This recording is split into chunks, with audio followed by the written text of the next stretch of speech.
Well, hello everyone.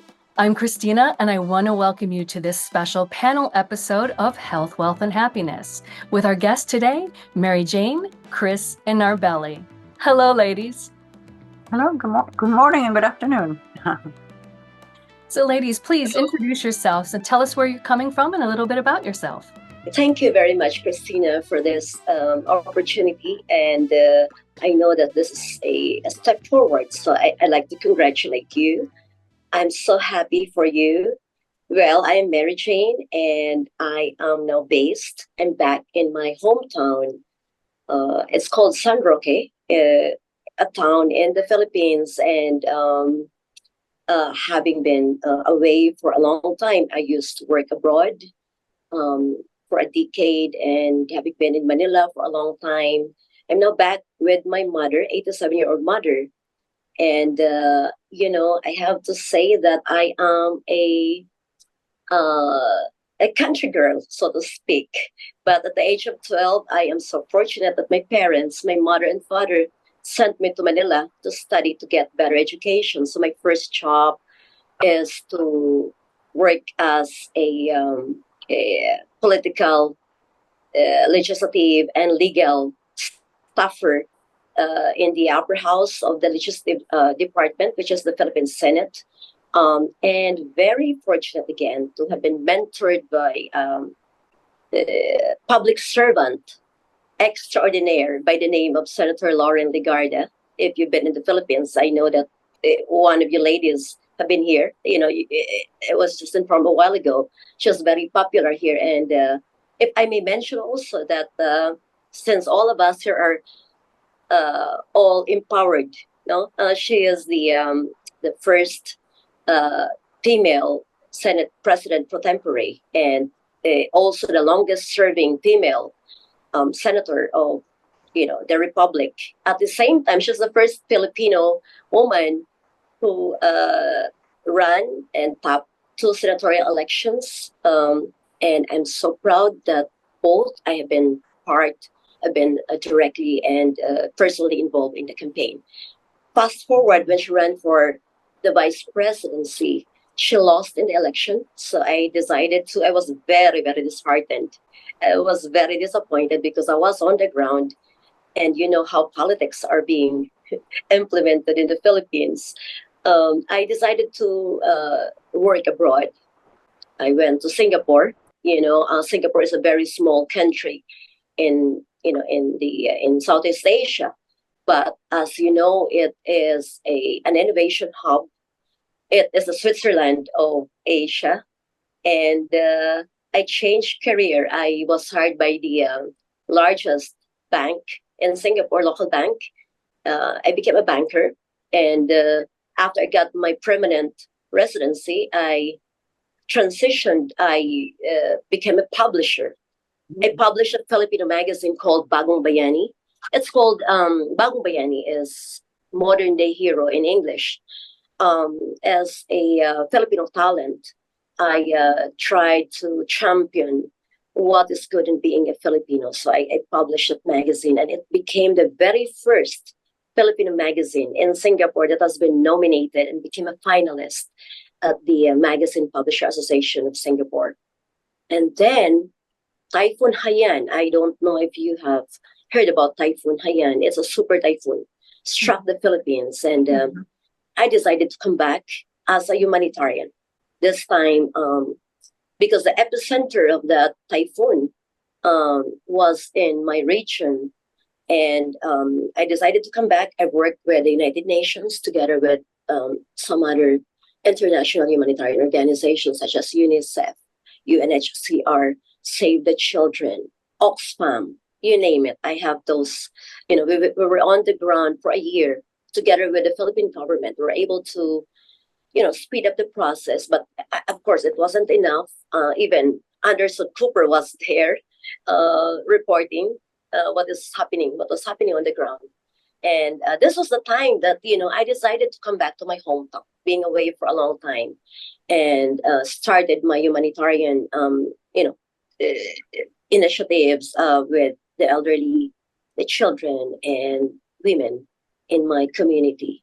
And this is also the time that I have discovered for myself that there was this, my people in my hometown was in dire need of a transformational leader. So I ran for mayor in my town. In fact, I ran twice, but I lost in the election. And of course, I was disappointed. But again, nevertheless, I said to myself that, my intention is to give back to the community. My intention is to, help, brain gain is the term. I've been so fortunate. And so I keep on doing the things that I feel that might be of assistance to my, townspeople. So right now I am doing grassroots sports development. Again, I am a sports aficionado. I love sports, but I am thinking of how I can take it into a different level. Promoting, supporting, and developing sports, I think is a good thing, especially in the far-flung communities where I am at the moment. So that's what I'm doing currently, but still doing consultancy with the politicians and the private entities around the world. So that's it. I think, Christina, and I'm with the indulgence of everyone. I'm so sorry. It's a very long story. I tried to make it like 2 to 3 minutes as per the instruction, but I couldn't. So that's my story, and I'm happy to share this with the two, equally interesting ladies here through your podcast. And thank you for this opportunity.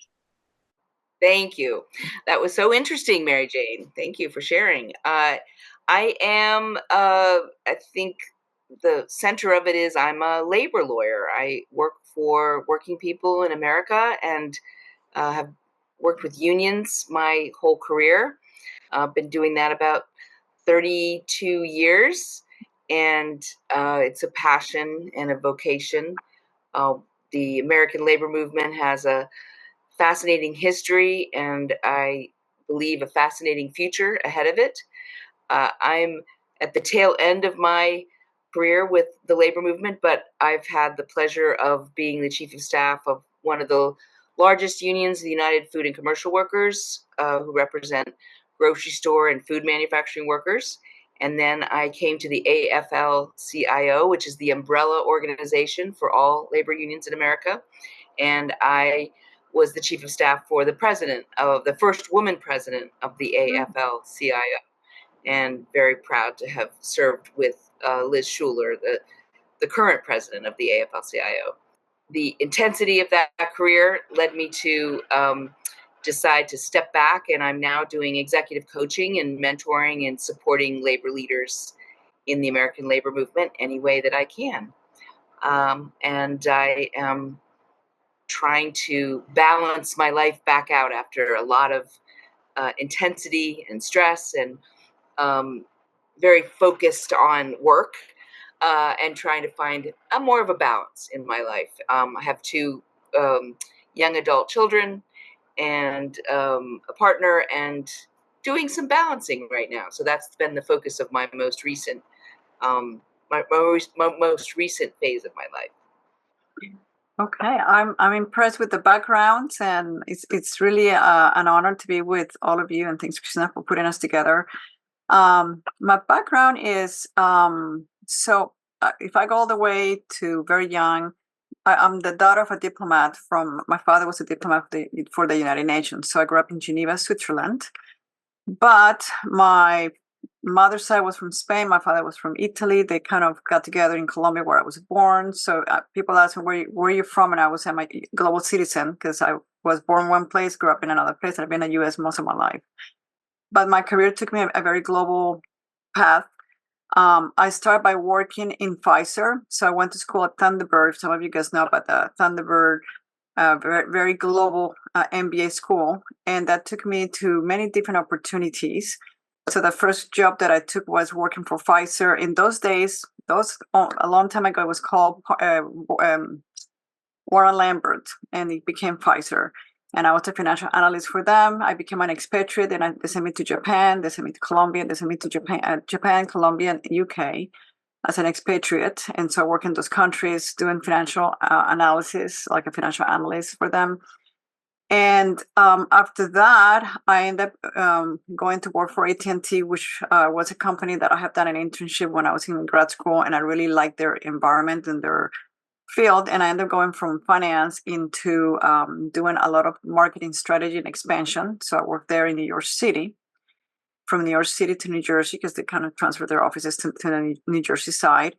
And I was very fortunate that a good friend of mine called me and said, there is a great company looking to hire someone that can run their international division.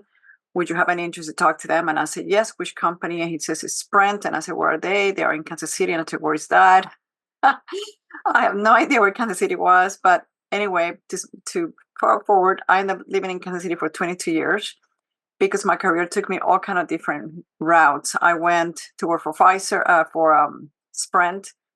And my territories were the Middle East, Asia, Africa, and Europe. So I traveled to all those countries, and I expanded their services and worked with agencies and ambassadors and all kind of embassies and agencies to expand those services to those countries. And as we all know, telecom became a very challenging industry. So from Sprint, I ended up working for a company called Cerner, which is a very large corporation in Kansas City for electronic records international. Their number one country was in UK. And I worked for them I was with the founder of the company and a couple of executives there. And I ended up doing a lot of pharmaceutical, clinical trials, oncology, expansion and marketing. But then I was having an opportunity to run my own company. So I did an international trade company for about 11 years. And that was something that I enjoyed tremendously, being my own boss and doing international trade. And then the recession hit, and that really was very hard when people were looking to pay their rent, and not so much buying, home decor, accessories, art, and all the stuff. This is what I was doing. But I didn't close my business. I basically went from a retail into wholesaling and working with galleries and working with museums. And at that point, I was asked to be the president of an organization, International Trade Council. And while I was president of that organization, I was introduced to the vice president of the Economic Development Corporation of Kansas City. And he said, the mayor's office is looking for a director of international affairs, and we think you'd be a great candidate for that. Would you like to present to the mayor's office and to some other candidates, what would you do for the city to expand it globally? So I gave a presentation, and I got the offer, and I became the director of international affairs for the city. And I did that for about 6 years. And at that point, they had a new mayor that came on board. And my whole family is in DC area. It's in Virginia and Maryland. And many people have thought about their families. And that's when I thought it's time to come home. So I left Kansas City, came home 2 years ago. And I got an opportunity to work with the Economic Development Corporation here in Maryland under the Montgomery County. And so my role there is a long title. I do business engagement community for diversity and inclusion. And so I work with veterans, women-owned businesses, LGBTQ, disabled, and ethnic groups, all businesses which is the majority of Montgomery County because it's a very diverse area. And in a daily basis, I'm meeting with all these companies, working, giving presentations with Chamber of Commerce. I just got nominated or elected to be the vice president of the women-owned business of Montgomery County. So I started that in the board. So I'm very involved, and I love the job that I do. I wish it was more global, like the other ones that I've done. Next week, we have Select USA as a conference that there's about 85 countries coming from around the world interested in investing in the U.S., and we are there to support and promote Maryland and Montgomery County. So I'll be one of the people representing it. But my background has been very global, 30 years of international trade. And one of my careers, I was a professor in international trade and finance. So I've done all kind of different, interesting, and I feel very fortunate to do all these different things that I've done. So kind of like MaryJane, a lot of different opportunities that I have had in my career, but all came in a circle. I start from my father being a diplomat to coming back into doing international trade. So that's kind of a little bit of my background. So you can see why I chose this group of women. You are all amazing. I just I have to start there. So do you have any questions for each other that you would like to know or learn about something in their experience, something in their life? I thought of a question as we were thinking about developing a discussion, and I would look at your guys' background and I look at mine, and I thought, for both of you, what has been the biggest challenge you have faced as a woman, and what have you done in your field, and what you have done to resolve it? And I asked that question for a reason, because as a woman, I have handled all kind of different challenges, working with so many different groups of people and in different roles. I've faced so many challenges in my life, the real ones, not just the imaginary ones. And I've always see it as an opportunity for me to shine. It might sound a bit odd, but I face challenges every single day. As a woman, it's both I would say a curse and it's a gift. Working in Singapore as a banker, the people there, they were not used to that because the profile of the Filipinos, I worked there in 2005 until 2013, 14. So they were like surprised that a Filipino woman is talking to the CEO of DBS Bank. It's a breath of fresh air. At the same time, not so good optic for them because I'm a Filipino woman. Narbeli, you've been in Asia, you've been going around, and I know that you know what I'm talking about. I've been traveling the world as well, and every time they would be surprised that there is this lady, and she's very small, But I would always say, great people, great leaders, they're more than willing to be little, So then I would always wear my suit, and they're not used to that because in Singapore it's also very hot, tropical country, just like the Philippines. But I like to wear my suit. I take my tailor-made suit, because it makes me feel so comfortable and confident. And so it's a challenge for me to make them see, the value that I'm bringing to the table. But at the same time, I have to deal with that. I have to embrace that, and I have to show them that, it's just the way it is. If you work hard, if you're prepared, if you're willing to, be prepared for everything, just like what my father would always tell me, just be prepared and you can conquer the world. So it's a challenge. Like when I was elected as the founding, I was the youngest founding member of Global Filipinos Diaspora Council. It was led by, at that time, by a billionaire, lawyer, philanthropist, Lloyd and Nicholas Lewis, who's based in New York. So we were looking at the how we can contribute, how we can uplift the welfare of the Filipinos in the diaspora. Now we are like 12 million Filipinos who are in the diaspora.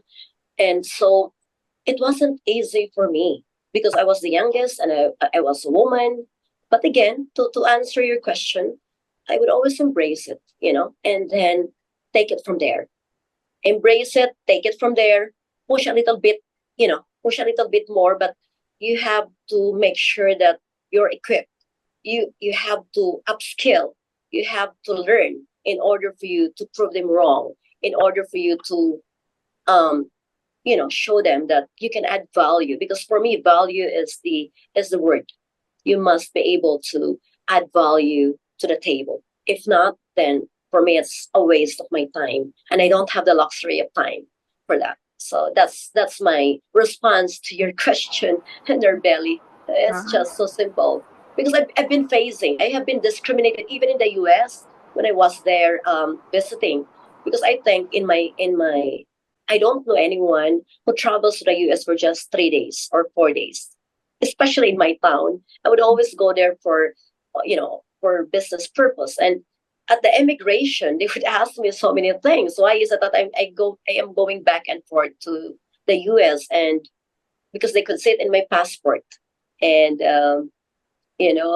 sometimes it's a bit irritating when the immigration officer would ask unnecessary questions just because you're a woman, you're a Filipino woman, coming into the US.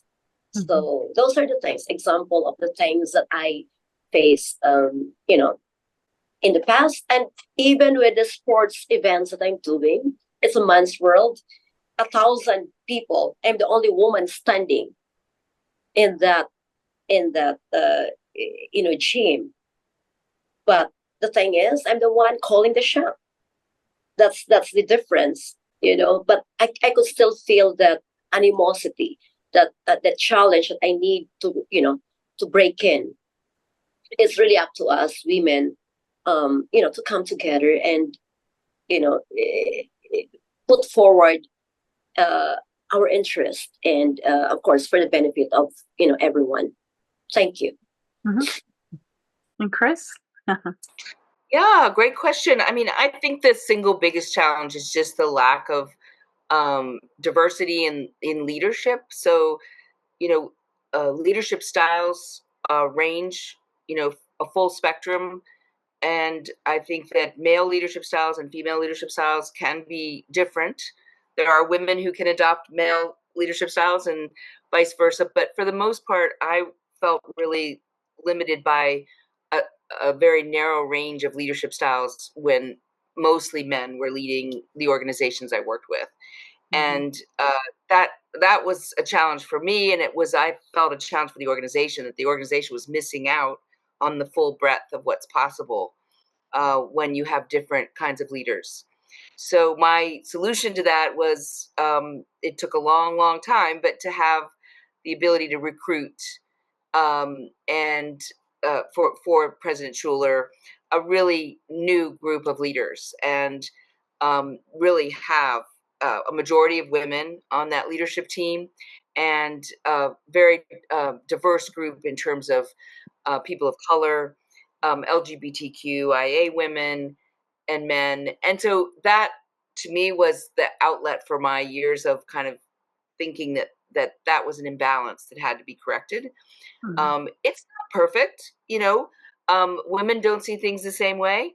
A diverse group of leaders don't see things the same way, but it does bring you a richer and deeper leadership experience. And so I feel very proud of having helped recruit that group of leaders, and enjoy watching their new styles and their range of approaches to leadership in play.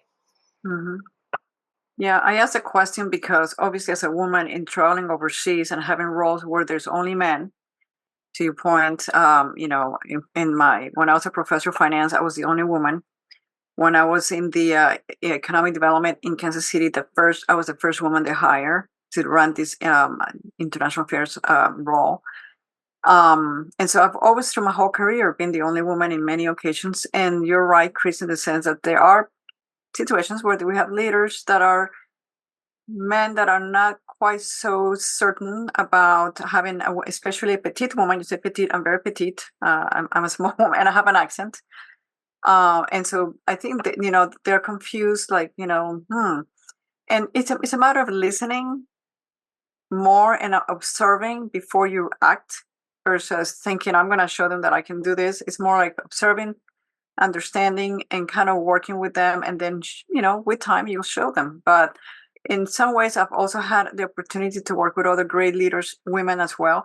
And let's put it that way, not all women get along. Not all women, it doesn't have to be men, I guess, women. It can be women with women. So there have been challenges when it comes to leadership, and it's more about the environment that you're in. But anyway, so I thought of that question. I would love to hear it. And so thanks for sharing. I had a question about resiliency.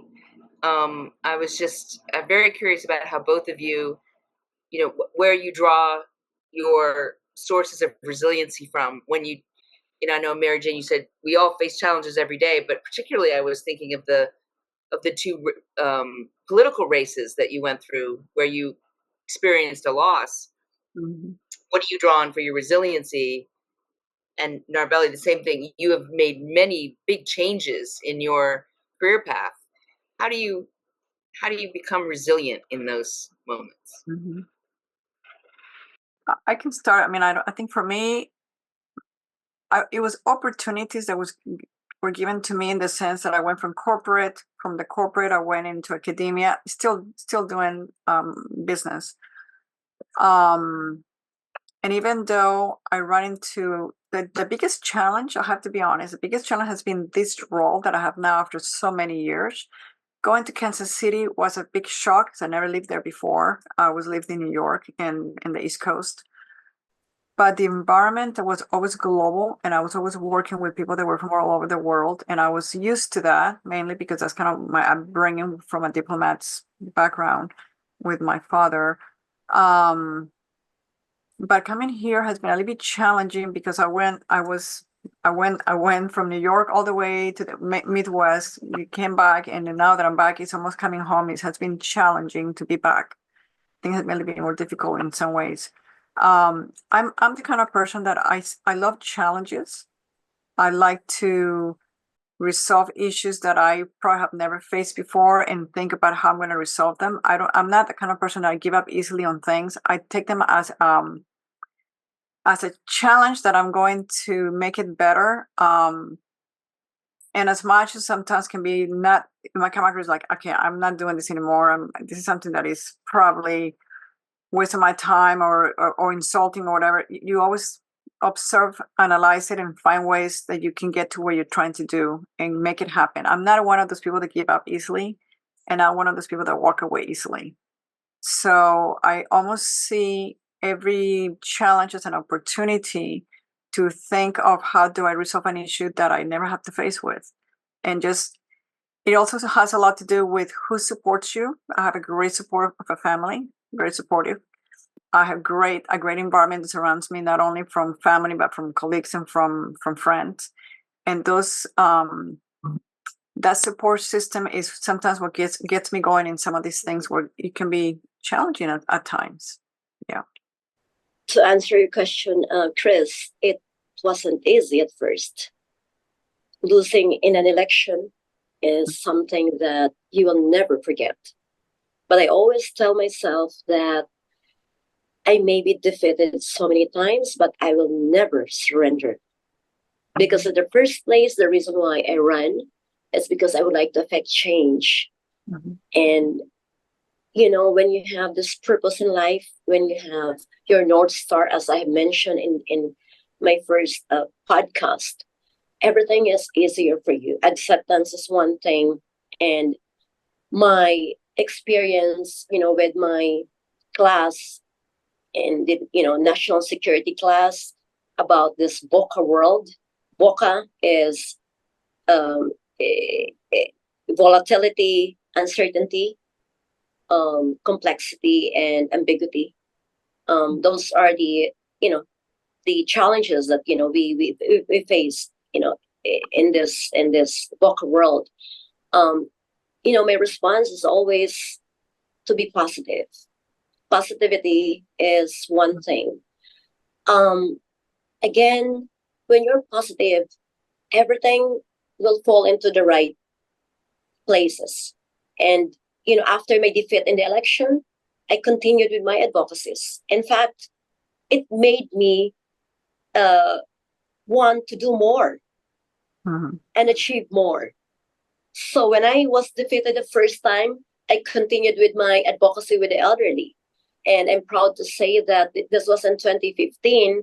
I had that cataract operation and were able to, you know, operate around 500 eyes, you know, in collaboration with the Philippine government, Philippine Army, and PhilHealth. That is our insurance agency, Philippine government insurance agency, and a private clinic to do the operation. And just last month, I have to share this with you. I met one of the beneficiaries of that cataract operation, and she's now 99 years old. And I was so touched, you know. I was like, oh my God, she's still alive, and she's still alive and kicking. And she could still remember the time that, she called me a doctor, in the far-flung community, the first time, when she was able to see again. And then she saw me, I was there standing, and she said, thank you, doctor. Thank you, doctora, in Filipino language. And I could, until now, I mentioned this to Christina, that I saw her last month. And, I was so, so happy that all the things that I've been doing, despite of the losses, despite of, I would say, the trials and tribulations, I could still tell myself that at least I've done something for others. Mm-hmm. It did not deter me from doing something for the community. It did not in any way prevent me from doing something for them. Because to me, life is short. I'm so fortunate in my life. I've been all over the place. I'm still having this multifaceted career. And that's the reason why, if you have this background, you are very resilient. And one of the things that makes a leader resilient is when you can listen, the art of listening. When you listen, when you observe, then you will be able to know what needs to be done. And precisely, it's also one of the things that helped me cope up with, the initial reaction to my loss. Imagine that. But, well, again, that's life. We just have to accept that. But we have to move forward and, find ways and means to be of service to others. Again, that's my happiness word, service. And I'm so happy that I can still do the things that, make sense, with women, with the children, and with the elderly. Thank you, Chris, for that question. Thank you. And what a great lesson for young people. This is, I think, so many young people coming up, emerging leaders that really need to learn resilience and see that you both have succeeded, that we have overcome challenges and that, to stay positive. I love those lessons. Mm-hmm. And how about you, Chris? Is there a lesson that you have learned and come through strong on the other side? Oh my goodness, so many. As I think, as MaryJane said, it is right. We do have daily challenges.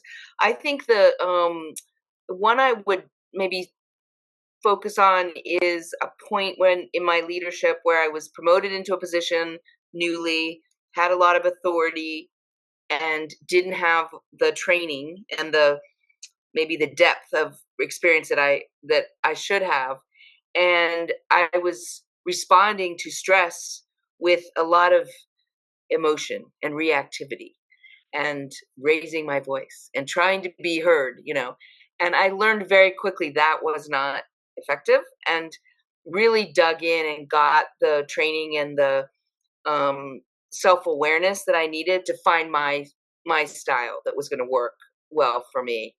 And that was and I had to have some failures there to learn that lesson. It didn't just dawn on me. It was something I learned because folks pushed back, or I wasn't able to get done what I was trying to get done because I was coming on in a way that wasn't effective.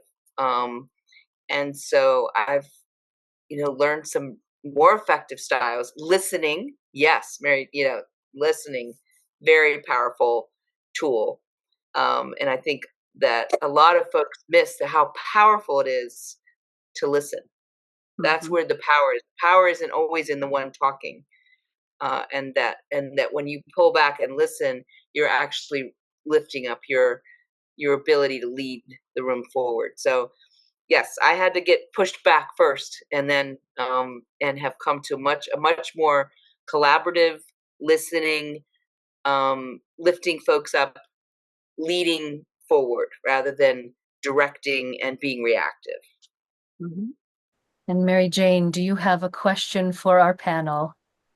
Actually, I have a lot of questions for this two interesting women here, but I'm still trying to formulate my question. If I am, can you give me a minute of your time, Christina? Maybe you can ask them first because I'm so thrilled, and I told you that I am happy that you have invited me to be part of this discussion because I'm learning from them, and that's again one of the things that makes me a leader. When you learn from others, when you listen, and I'm looking at their belly. I'm just thinking, oh, maybe this is the question now. Maybe if their belly is just in Singapore or in Hong Kong, or somewhere in Vietnam, I can ask their belly, oh, their belly, maybe we can have coffee in Bangkok, because I could see that she's really a very dynamic woman. And my question for her is, um, I've listened to her podcast, and she's been talking about the cultural differences, and which I agree wholeheartedly because I'm also aware of those things. Having been mentored by a woman leader, uh, everything I must learn. When if I may share this before the question, when we went to New York at that time, it was Mayor Bloomberg who was still the mayor there. I need to know every single person in that area, uh, because we are coming, and my principal is not so. She's very very hands on. I should say. So I need to know what is proper and what is not in New York. New York is different from Manila, so that's where culture will come into play. Your understanding of the different cultures. So I like to ask their belly, the cultural relativism. How are you able to take advantage of your knowledge, of your exposure, being a diplomat's daughter, of in as far as your business is concerned, in as far as your assignments are concerned? How it, how did you eh, connect and at the same time learn and I would say take advantage of the learning prior to the whole thing. And because again, if you will know the interplay between an Asian, how Asians do business versus the Europeans, so you'll be able to take that advantage very easily. Their belly. The how did you solidify the understanding of other culture, and at the same time your own agenda of trying to do business with them, and at the same time also recognize the difference, the differences at the same time. Mm-hmm.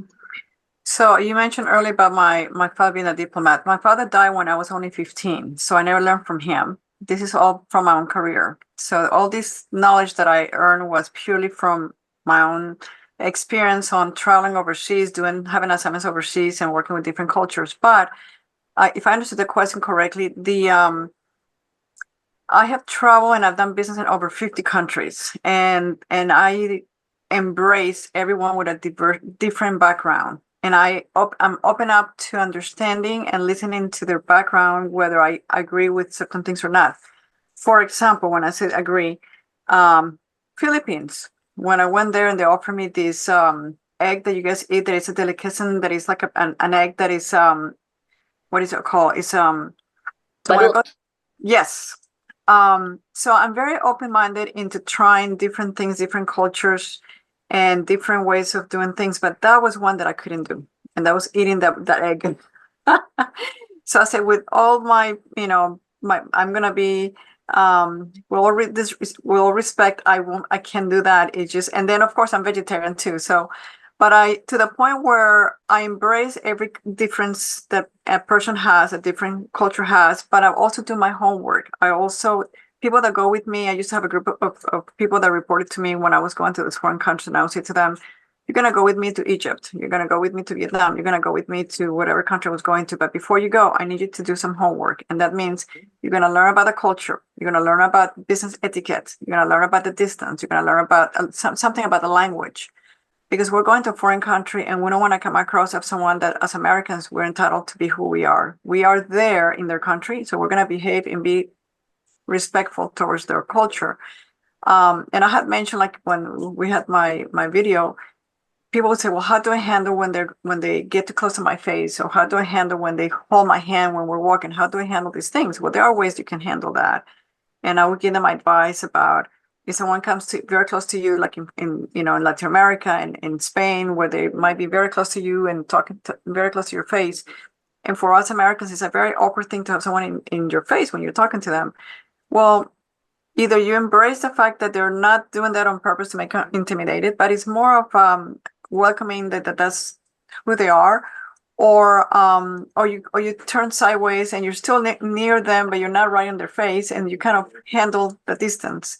But I would say you have to learn to embrace the differences that we all have, and that's even in the U.S.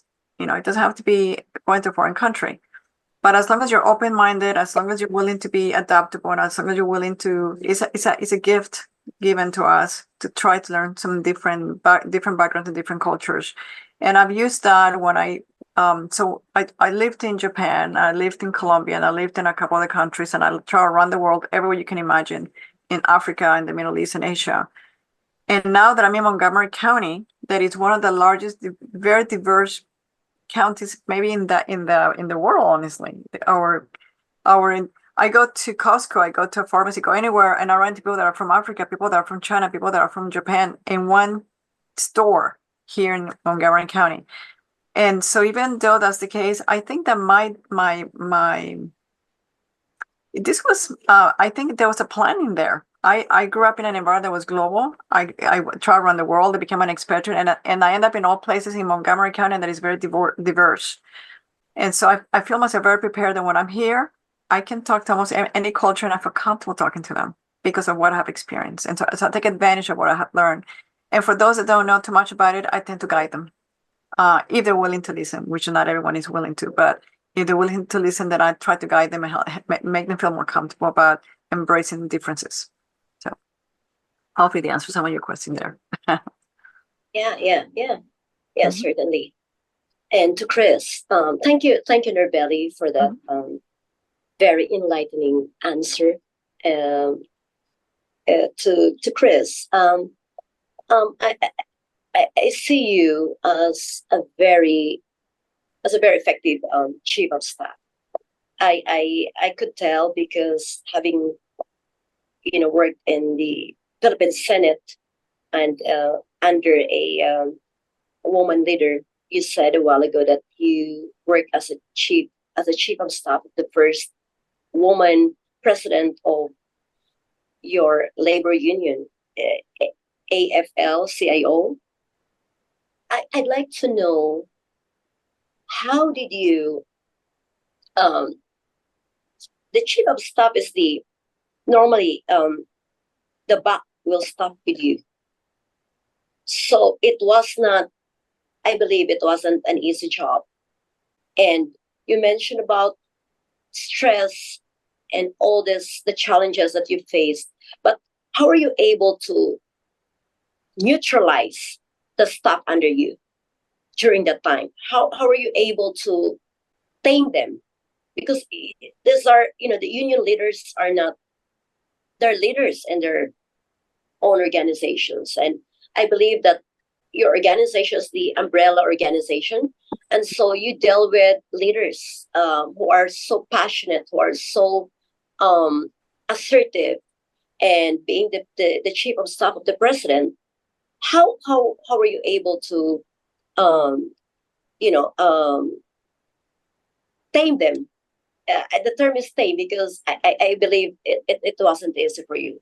That's the question. I know it's not an easy job, but looking at you, I think, you were able to, to bridge the gap there. So that's the question for you, actress. Okay, thank you. Yeah, I mean, look, I think the reason I love organizational dynamics is because of the time as a chief of staff. I think organizations are like, they literally like living, breathing, entities that you kind of have to understand and diagnose and guide. And um, it's a fascinating, I think it's a fascinating science to study organizations. We're a federation of 60 unions that includes everything from steel workers to nurses to construction workers to soccer players. I mean, the diversity of our workforces is so wide.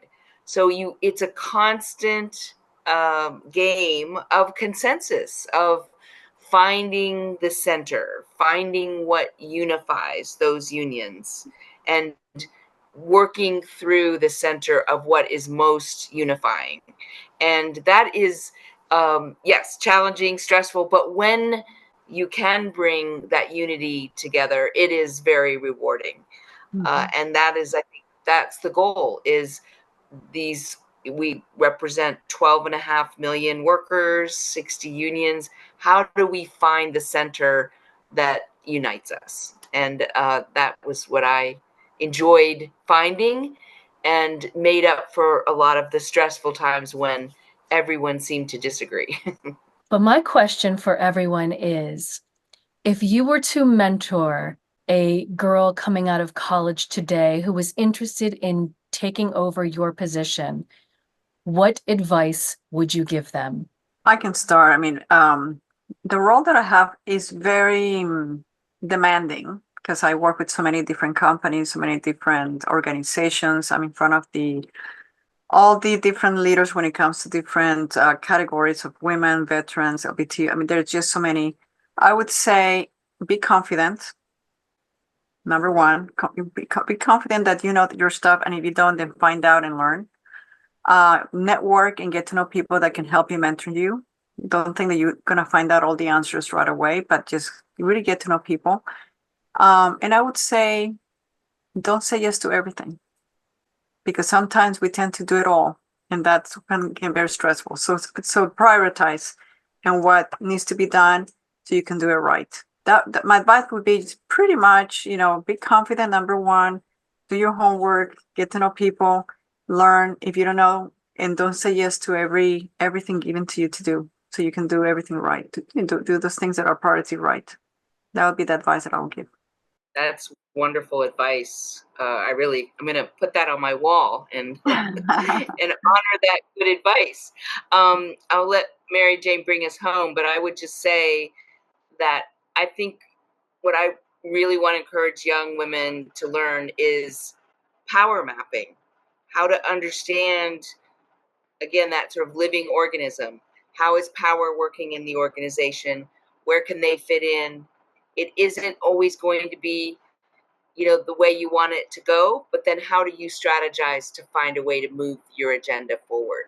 So it's being strategic and kind of understanding the complexities of everyone around you, and trying to avoid the reactive state that we can so often get in. So working towards the strategic, creative state, and kind of being mindful of not letting the reactive state take over. In my case, I'm really thinking so hard because I face, these people, young people, every single day. I think is to learn, educate yourself. Education is very important. Education is a balancer. With the right education, you can conquer the world. Number two, learn from others. You have to learn from others. There is no other way. Third, be able to be flexible. You have to be flexible. You have to be adaptable. That's how you become resilient.